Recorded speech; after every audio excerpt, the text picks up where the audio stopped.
Welcome to Argo News. I'm NC Netanai. And I'm Tony Reed. The UWF communications team has started a new social media campaign to recruit new students and grow the image of our wonderful university. The UWF PR team started the hashtag IamUWF to help promote students here on campus. Well, it's really important for the university to always have a positive narrative campaign. So a campaign that really profiles our students and alumni in a positive light, tells their stories. We had been working during the legislative session on the budget with our legislative officials. So we knew that it was going to be a challenging year, and we always want to make sure that we are communicating with all of our audiences about why UWF is important and about why UWF is different from other universities in the system. It's a pretty wide target audience, actually. The original target audience was legislative officials, but that all rolls into our alumni and other people that can influence those legislative officials. Obviously, student is a big target audience. This campaign has been really great at engaging our students. When they see one of their friends or classmates up on our social media outlets, they usually really respond well to that. We reach out to faculty and staff across campus and get their thoughts on who might be a good fit for the campaign. We ask them to identify any students that might have some sort of unique story to tell. It also happens organically because we are the communications department for the university. A lot of times people reach out to us across campus, hey, I wanted to do a press release about this student that won this award. And so we've done a lot of things where we've done press releases, but then we've also done an IamUWF campaign. We are still getting people all the time that send us their students. Other students send them our students. We've asked IamUWF students if they'll send us their friends that they think would be a good fit for the campaign. You can follow UWF on Instagram, Twitter, or Facebook to see the recent IamUWF stories. For Argo News, I am Ben White. The Fitness Revolution program provides the Pensacola community with ways to keep up those New Year's resolutions. Argo News reporter Blake Baylor has more on the story. Have your fitness goals already gone stagnant? The people at Fitness Revolution may have been the answer for you. The Fitness Revolution event, that is a program that came about as a way for fitness professionals to get in touch with the general public that they wouldn't normally be able to get in touch with. And it's also a way for the general public to be able to see many different varieties of fitness classes, wellness programs, and things like that in one location. The Fitness Revolution program is 4 weeks. It's always in the month of January right now because we like to piggyback off of fitness or New Year's resolutions. And so it's every Saturday in January. We start with a kickoff event the first Saturday, and then the Saturdays after that we offer full-length group fitness classes to come out and get the real experience. Initially, the thought was that this would be an extremely large fitness expo where vendors could come out, whether they be instructors or businesses, gyms, also other wellness professionals who may be working with mental health. We hope that it would grow and incorporate vendors, healthy eating vendors, things like that. 5210 Northwest Florida has come on as a sponsor with us, and their big thing is, getting out, being active, and that's a message that the Parks and Recreation Department would like to get out to the community as much as possible. The professionals that you meet here, the ones that teach the classes, the vendors that come out, they are all local. So as you come out, you take the class demonstrations, you come out after that and take the full-length class. You get in touch with these people and you find out where they teach, find out a schedule for their classes. You're able to go to these places locally and continue the workout program, get all the help and motivation that you need. You can find more information about Fitness Revolution and the Pensacola Parks and Recreation at their Facebook and Twitter pages. I'm Blake Baylor, reporting for Argo News. With over 100 student organizations at UWF, it's not hard to get involved on campus. Getting involved in student life can make or break your college experience. UWF wants to help find the organization that best fits you. Blizzard Bash, how I like to describe it, is the winter version of Argopalooza. Argopalooza and Blizzard Bash are both promotional and recruitment events that we use for our student organizations. So all of our student organizations are allowed to get tables and put up poster boards and sign-up sheets in order to recruit like new transfer students or freshmen that are coming in. We had about 100. We had about 100 student organizations. I definitely think with the addition of the snowman relay, I hope that they keep it next year, simply because a lot of student orgs were able to get involved with it. One of the issues with the sled race was simply because not a lot of orgs know how to craft a sled. So with this, it gave student orgs opportunity to just bring a shoebox and to compete in a fun relay.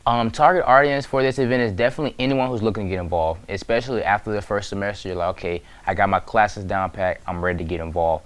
So Blizzard Bash just definitely fit like, okay, let me start seeing what orgs fit me, and that's definitely my target audience. Anyone who doesn't know what they want to do here at UWF or in their college years should definitely come to Blizzard Bash. One of my most favorite parts about planning events is definitely to see the students' reactions. I love just making the students happy. It goes right along with my career path, which I want to be an entertainer and a host, and the fact that I have the ability to make people have a good time really brings happiness to me. So that's the biggest joy I get out of planning events. Just get involved. I really just want people to get involved. I would love to see, just like I said, those freshmen, those sophomores just take these reins from me and just lead the campus, because I had the passion when I came in, and I know once I leave, I will hope that the legacy continues, and that's my biggest thing, and that's all I can really ask for, is that students just get involved and make this campus theirs, because it's about us. You can't have student life without the students. That's how I feel. This is Karina Giugorio for Argo News. With graduation only a few months away, seniors here at UWF are turning their attention to their future careers. Argo News reporter Greg Hartung has more. Resumes. Writing these documents can be a tedious and frustrating task. Fortunately, the folks here at Career Services are more than eager to help out. So there are 4 types of resumes that we talk with students and alumni about here in Career Services. The first is chronological, and that's really good for individuals who already have experience in the field that they're going into. Then there's functional, which focuses on your skills and abilities, and that's great for career changers or those who are just leaving college and don't yet have a lot of relevant experience. There's a hybrid resume, which mixes functional and chronological. And then the last resume that we talk with students about is a federal resume, and that's entirely different than a private sector resume, and so it's much longer and much more detailed, and so we help students and alumni construct those. When elaborating on skills, it really just depends on what type of resume that you're working with. If you're working with a functional resume, then you definitely need to elaborate on skills, because that's the biggest part of that resume. So there should be at least 2 to 5 bullets under each of your skill headers if you're working with a functional resume. If you're working with a hybrid resume, you still need to elaborate, but you may only need about 2 skill headers instead of 3. So it is important to elaborate on them based on the type of resume that you have chosen. I normally recommend 3 to 5 references on your reference sheet, and you want those to be relevant to the position that you're applying for. So just ensure that the references you choose can really support the skills and abilities that you have that are relevant to that job. Every student or alumni should have a well-written resume, because it's your way of communicating your skills and abilities with an employer. So they're not only judging you on your work experience, but also your written communication skills. So it is very important to have a well-written resume. Be sure to stop by the Career Services building for any assistance in turning your resume into the ticket to your job or internship of your choice. I'm Greg Hartung, reporting for Argo News. UWF's organizations are dedicated to meet the many needs of our students. But did you know there is a particular organization meant to empower them?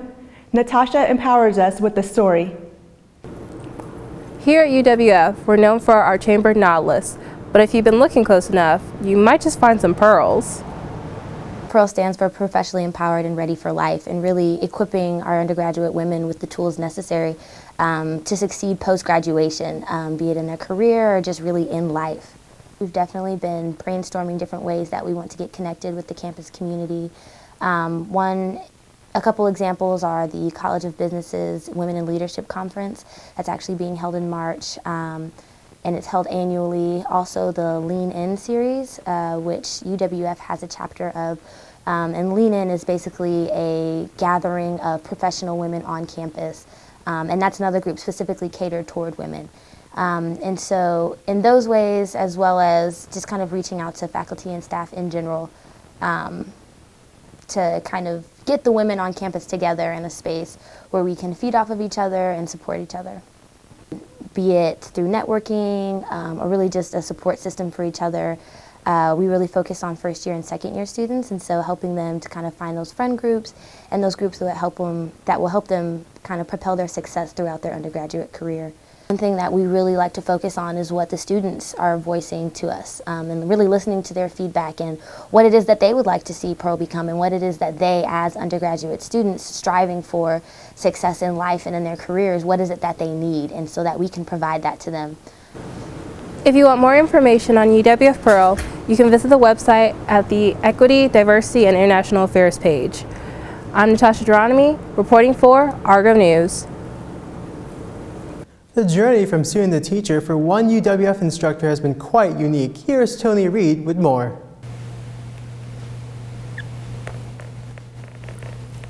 As a student, you may know why you have chosen to take certain courses or even instructors.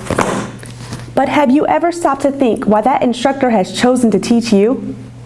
It was just something that I enjoyed as I was coming in through the military. I enjoyed the teaching aspect of that, and so when I retired and came back to this area, I thought it would be fun to try my hand at it, and so I did, teaching that one class, Principles of Public Relations, and then that grew. So that's sort of what got me into it. I just enjoyed it. I had a good time, and so anytime they offered me another class, I took it, and eventually that turned into a full-time job. My major as an undergraduate was criminology, and so down at Florida State. And so if it was a criminology class and I was into it, I was a good student. I enjoyed reading, getting ready, the discussions, everything about it.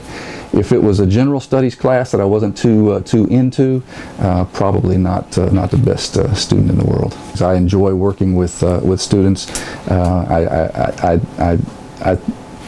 I think the give and take in the classroom to me is a lot of fun. The idea of seeing someone come in, learn about public relations, learn about the profession, and then decide that's for them and pursue it, that's a real satisfying thing to me. I like to say I teach for free because that's fun. They pay me to grade. Mr. Scott is currently teaching multiple courses in public relations this semester. I'm Tony Reed reporting for Argo News. The theater department is hosting a production of Oklahoma. Here's Argo News reporter Robin with more behind-the-scenes details. The theater department here is hosting its first production for the new spring semester. I go behind the scenes to find out more. And I think the first time we met about this show was probably the middle of November, this past November. It depends on the size of the show how early you meet too. So we've been working on this already for about 2 months. It will take us to 3 months when we open on February 19th. We only have about 5 faculty members working on this production. Every other person is a student. So since in our department everybody works on all the shows, whether it's being in the cast or running the crew backstage that's moving scenery or dressing people or sewing costumes or painting sets or building sets. So we probably, top to bottom in this production, have had over 100 people working on it at any given point. Often in the theater there can be this divide between performers and the tech staff, and I find a show runs more cohesively if we all respect each other, because we can't do the kind of work we want to do without each other. So the dates are February 19th through the 21st, so that's Friday, Saturday, Sunday, and then we'll do the next weekend as well, the 26th through the 28th. So we do 2 weekends, and it's good for young actors to do that because you have to carry a show from beginning to opening, and then you have to maintain it for another weekend, even though you might have taken some time off. To find out more about the production for Oklahoma, come by the theater department, check out the box office, or check out the theater department's website. I am Robin Medeiros reporting for Argo News. Puppy shopping can be fun, but saving a life is a gratifying experience. Argo News reporter Arlie Hartung visits the Amazing Grace Bully Rescue to get more information on how to find the perfect rescue pup. Looking for a furry friend? Amazing Grace Bully Rescue has over 20 who are looking for you. Oh. It is volunteer and donation based. A lot of the dogs are fostered out of my house. We really desperately need foster homes, which would entail bringing a dog into your home that fits with your environment and teaching them how to live in a home properly and giving them love and care and veterinary treatment. We do pull from shelters. A lot of times we get calls of hurt dogs, and a lot of them are rehoming issues, military who have adopted and they're going to be living on base and can't take the pit bulls. So I work for a veterinary clinic, and a lot of them are people coming in there saying, you know, I found this dog. So what we do, we post the dog online. We try our best to find the owners of the dog. If that's not possible, then we vet the dog and put it up for adoption. We are donation based. We do all kinds of fundraising events. We have a lady who helps us set up fundraising events doing like nukes and Tijuana Flats, and you know, we have merchandising that we do that helps raise funds. For donation information, visit AmazingGraceBullyRescue.com. I'm Allie Hartung reporting for Argo News. Last September, the World Languages program at UWF started a special program that can enrich your life. Argo News reporter NC Netanai has more on this story. Have you ever wanted a taste of exotic foreign culture, but are unsure or just can't afford to study abroad? We wanted to create an open space for everybody who is interested in foreign languages or foreign cultures. Language, you always have to think in your head, but having like a cultural object, whether it's food or something else that you can touch and look at, it's always very, I think the mere visual aspect of the thing, like you have something you can look at and touch, and with food even eat, try it out.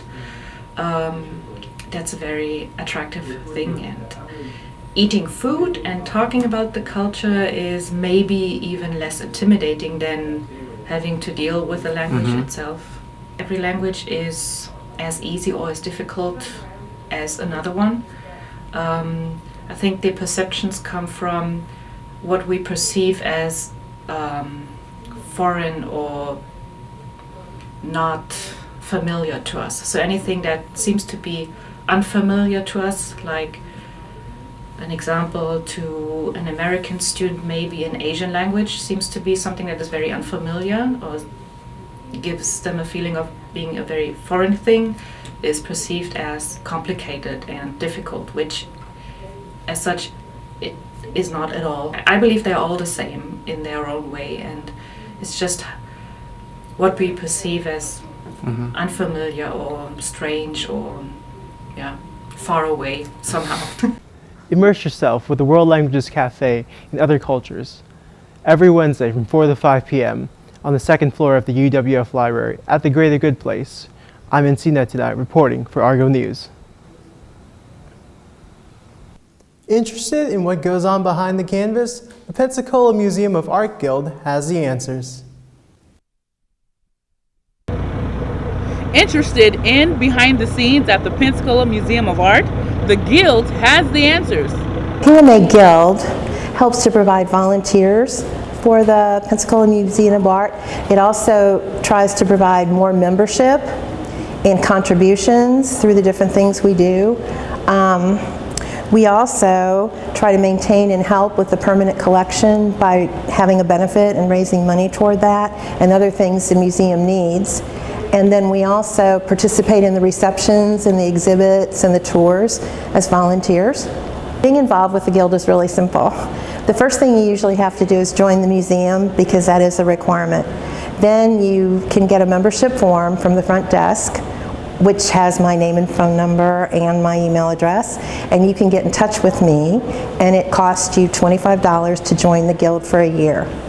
And with that membership, you get the opportunity to come to the museum anytime you want for no charge, and you also get to participate in receptions and giving tours and helping out in the classroom or even working at the front desk. And you'll be given a yearbook with all the members' names and phone numbers and addresses. And that's what you can do to join the Guild. It's very easy, and anyone is eligible. The purpose of the exhibition is to give the members of the Pensacola Museum of Art a unique opportunity to be in a juried show. Okay, because this is a juried show, and some of the people, this might be the first juried show they're ever in. And it also provides local community artists being exposed to the public, or the public being exposed to them, so that when you come in, you'll see people that you might not have known existed. For more information on the Guild and the Pensacola Museum of Art, go to www.pensacolamuseumofart.com. I'm Dewey Jean, reporting for Argo News. From the 1930s on, swing dancing hasn't quite lost its step.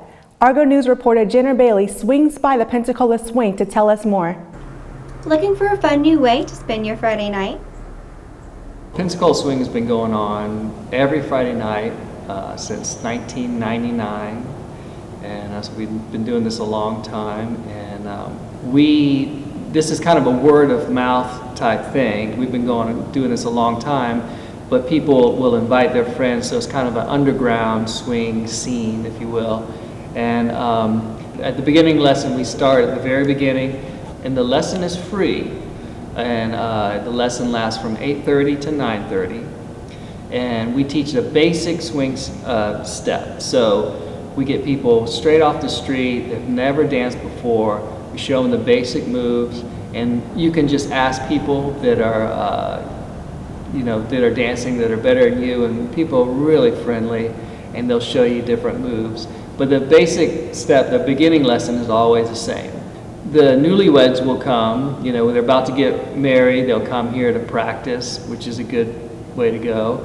When they have proms, some of our regulars, they'll go to prom and no one knows how to dance together. And just a few times coming here, you can, really impress people. Another thing you'd be surprised is how many people have proposed here on Friday night swing dancing.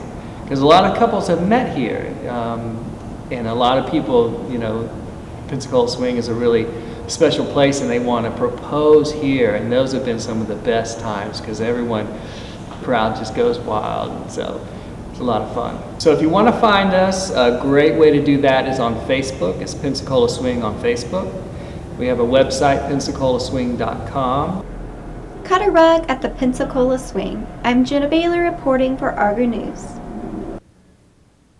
Inspiration comes to us from a variety of places, but to many musicians, inspiration came from some recently fallen superstars who needed a proper tribute. Ian Frost has further details. Death has not been shy to the music world for the past 2 months, but instead of mourning those that we have lost, several local musicians have decided to pay tribute to those who have influenced them. I think everybody expected, Lemmy to go out in a blaze of whiskey glory, and nobody really expected Bowie to die. I mean, Bowie is infinite, but both of them happening back to back, and they've got obviously a lot of mutual fans because both of them had fan bases that crossed genres as well. Them passing so close to each other, and both passing from cancer, and both being so unexpected, it just seemed like something needed to be done. The idea for a tribute event as such wasn't solely mine. Actually, Julio Diaz, the entertainment editor for the News Journal, had messaged me and just said, you should really do something, some sort of memorial for Bowie. I was like, well, yeah, if I'm going to do something for Bowie, it's got to be for Lemmy too. And the original idea was, just to have a DJ night or have people do karaoke or whatever, and that would have been great, and that would have been super fun as well. But I knew that there were enough musicians around here that would want to do something and be involved on some level. If tonight tells us anything, it tells us that even in passing, stellar people can bring joy to the world around them.